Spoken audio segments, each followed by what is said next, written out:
तो बहुत बढ़िया सजा है। Thank you sir ji, thank you. मैंने कहा मैं अपनी बहन के घर आया हूँ, तो फिर सर क्यों बोल रही हो?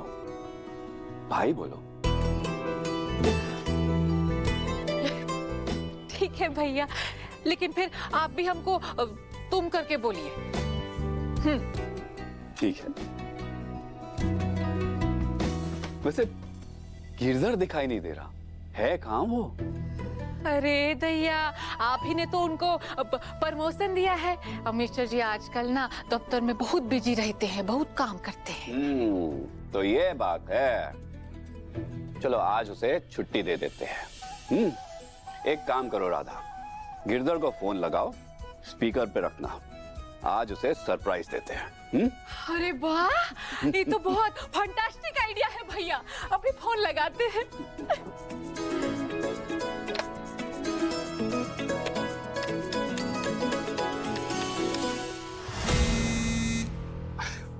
एक सेकेंड, मैं अभी आया।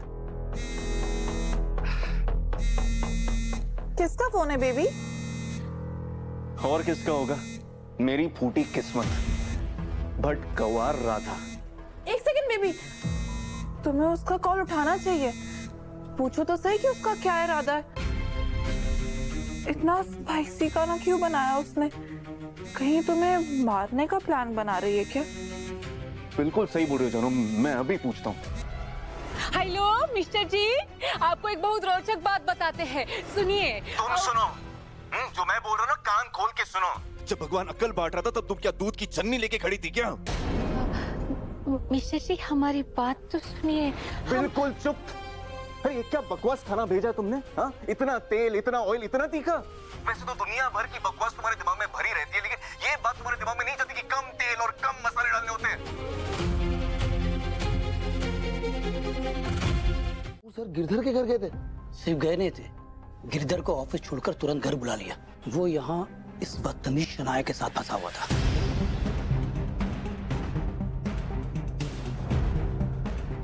क्या बात है, और मुझे पूरा यकीन है राधा भाभी ने ना कपूर साहब को फिर से इम्प्रेस कर दिया होगा। कपूर साहब तो भाभी की तारीफ करते करते नहीं थक रहे थे। उन्होंने मुझसे कहा कि मौका मिले तो गिरधर के घर जाओ और राधा भाभी के हाथों का बनाया हुआ खाना खाओ और हमारी कंपनी के फूड प्रोडक्ट में वैसे ही स्वाद लाने की कोशिश करो।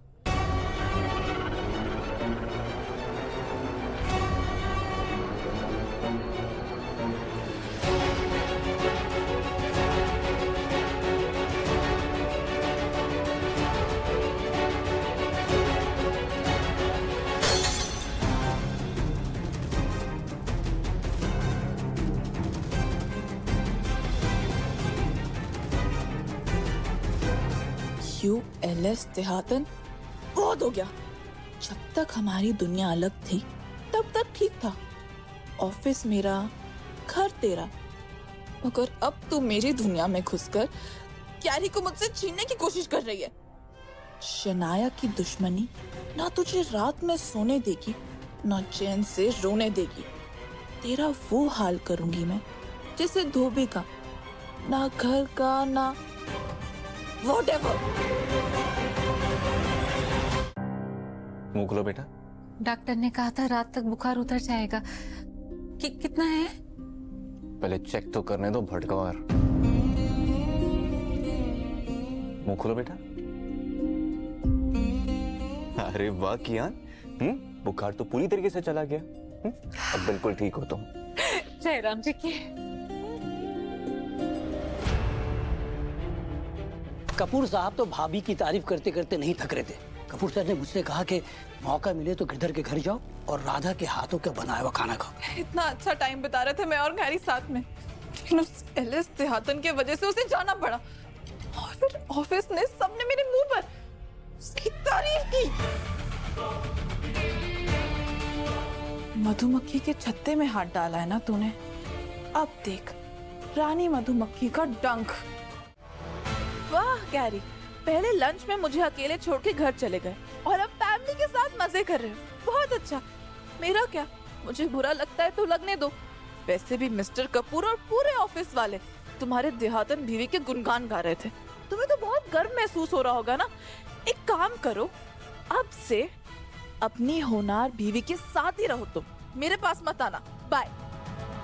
अब देखना एलिस देहातन, कैरी कैसे तड़पता हुआ मेरे पास आएगा। पापा हाँ आइसक्रीम प्लीज चलो ना। हाँ हाँ हाँ बेटा चलेंगे यार।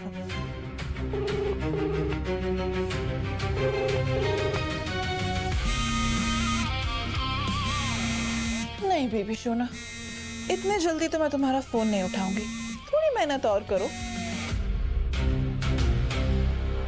काट दिए।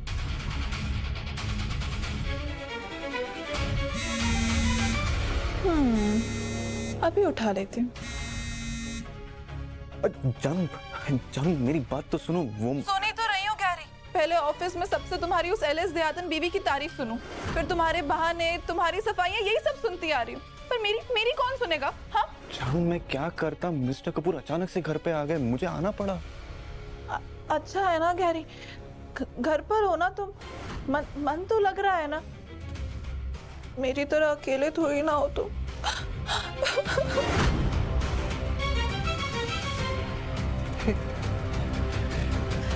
अब मैं 10 तक गिनूंगी और गैरी का मैसेज उससे पहले आ जाएगा। 1 2 8 9। मैं अभी आ रहा हूँ जानू तुमसे मिलने। देखा एलिस देहातन, अब तू गैरी को रोक के दिखा।